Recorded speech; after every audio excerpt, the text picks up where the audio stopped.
While they may be famous today, not every NBA star was a big-time recruit in high school. Some of your favorite NBA players were once afterthoughts to make the league, but now have college coaches and programs kicking themselves for having missed them in the recruiting process. Here are 10 NBA stars who weren't highly recruited coming out of high school.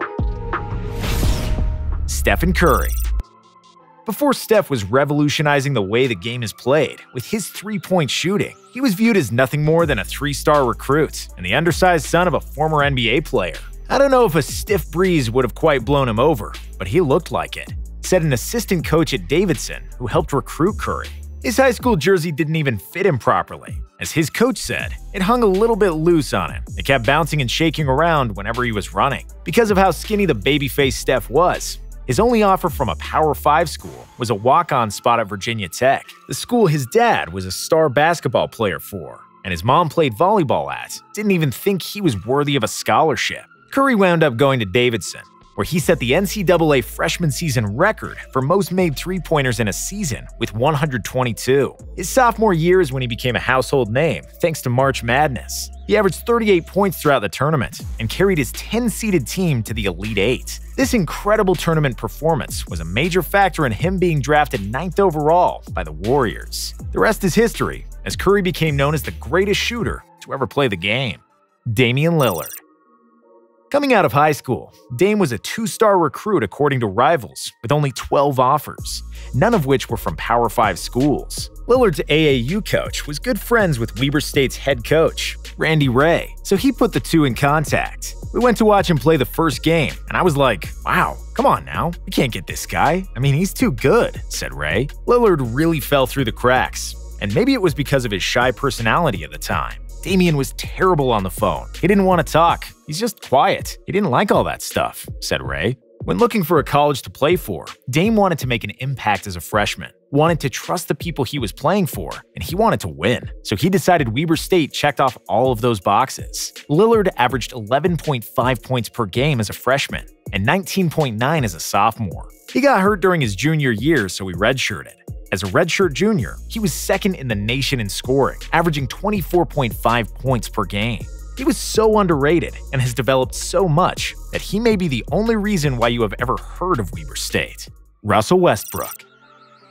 The former NBA League MVP was once just a three-star recruit out of California with 6 offers. Russ was viewed as a very raw prospect. He was only 5'8" and 140 pounds as a freshman in high school. Didn't start on the varsity team until his junior year and could barely dunk until his senior year. As a result, Westbrook didn't start getting recruiting letters until the summer of his senior year. For someone who is an extremely confident guy, even Russ didn't fully believe in himself back then. Honestly, that goal of making the NBA didn't come to me until after my first year at UCLA. I didn't think I was going to make it pro. My only concern growing up in the inner city was that I just didn't want my parents to pay for me to go to school. He ended up staying in California and going to UCLA, where he backed up Darren Collison as a freshman, while only averaging 3.4 points per game. Collison got hurt the next year, and Westbrook became the starter as he helped UCLA reach the Final Four and won Pac-10 Defensive Player of the Year. With this dramatic rise, Russ decided to forego his final 2 years of eligibility and was the 4th pick in the 2008 draft by the Oklahoma City Thunder. Ja Morant. Ja's the most recent example of a small program finding a diamond in the rough, and that program almost never even saw him. Murray State found him by accident when one of their assistants was trying to get chips and a soda at an AAU tournament. He was there recruiting a different player and heard balls bouncing in the auxiliary gym. Ja and a group of friends were playing 3-on-3. Just a few minutes of watching Ja, you just knew he was special, said the coach. That coach got to see him play against the guy he was originally there to see the next day. Morant scored 29 points, and the assistant called his head coach Matt McMahon to let him know that this guy Ja is a pro. McMahon dropped what he was doing and drove to the tournament to see for himself. Ja wasn't even rated by Rivals or 24/7 Sports. He was so under-recruited that his mom asked if the scholarship from Murray State was for 4 full years. I just started laughing. I was like, yeah, it's a 4-year scholarship, but he's only going to be there 2 years, said the assistant coach who first found him. That coach may have psychic powers, because that's exactly what happened. Ja had a solid freshman season before exploding onto the scene his sophomore year, where he became the first NCAA player to ever average more than 20 points and 10 assists per game, as he also led the country in assists that year. After spending only 2 seasons at Murray State, the unranked recruit went second overall to the Memphis Grizzlies in the 2019 NBA Draft. Jimmy Butler. There's falling through the cracks, and then there's what happened to Jimmy Butler. Butler wasn't even viewed as a top 50 player in Texas coming out of high school. He was ranked as the 73rd best player in the state. Jimmy's only offer out of high school was from Sam Houston State, so he took the JUCO route by going to Tyler Junior College. Butler ended up at Marquette because the head coach there, Buzz Williams, scouted one of his teammates at Tyler. Williams took over at Marquette a week before the spring signing period, and they were desperate for recruits, so they gave Jimmy a shot. It was Butler's only offer. Jimmy took that offer, signed it, drove to the nearest McDonald's, and used their fax machine to send it off. As the basketball world is now familiar with Jimmy Butler and his one-of-a-kind personality, this is truly something only he would do. At Marquette, Butler became a starter in his second year, and over the next 2 seasons, averaged around 15 points, just over 6 rebounds, and nearly 1.5 steals per game, as he earned a reputation for being an absolute grinder on the court. What he potentially lacked in skill, Jimmy made up for with effort. His 3 seasons with the Golden Eagles helped him go from 73rd best player in Texas to a first-round pick in the NBA Draft, as the Chicago Bulls took him 30th overall in 2011. Gordon Hayward.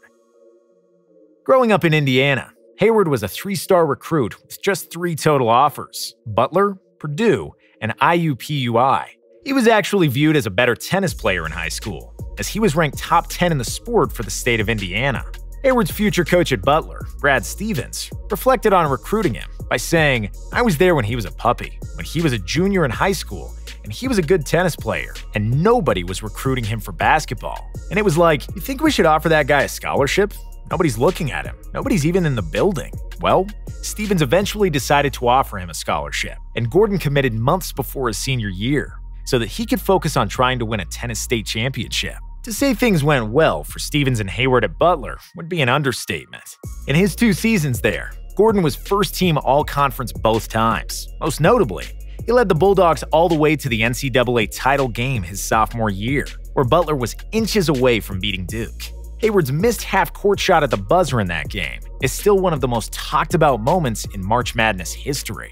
Hayward's story really came full circle when he signed a 4-year, $128 million contract in 2017 with the Boston Celtics to once again play for Brad Stevens. Paul George. George was a 3-star recruit who only ended up with 3 total offers: Fresno State, Pepperdine, and Santa Clara. Other than the fact that a future NBA All-Star only had 3 offers from schools not known for their basketball prowess, another crazy thing about this is PG somehow committed to all 3 of these schools at some point. In high school, height wasn't an issue for George, as he was 6'7", but he was really weak at the time. According to a coach from Pepperdine who recruited him, his frame was very long and wiry. He had a great feel for the game and was very smooth, but just wasn't at the same level physically of the higher-ranked kids. As a result, PG didn't get much attention from big-name programs. Santa Clara was the first school to offer him a scholarship, and Paul quickly committed to them. But after attending Pepperdine's Midnight Madness festivities, George decommitted from Santa Clara and committed to Pepperdine. Then, Pepperdine's coach resigned, so PG once again decommitted before finally settling at Fresno State. That's where the skinny George developed into a serious NBA prospect in only 2 seasons. He didn't put up eye-popping numbers, averaging 15.5 points, 6.7 rebounds, and 2.4 assists per game, but teams fell in love with his length and the overall smoothness to his game. CJ McCollum.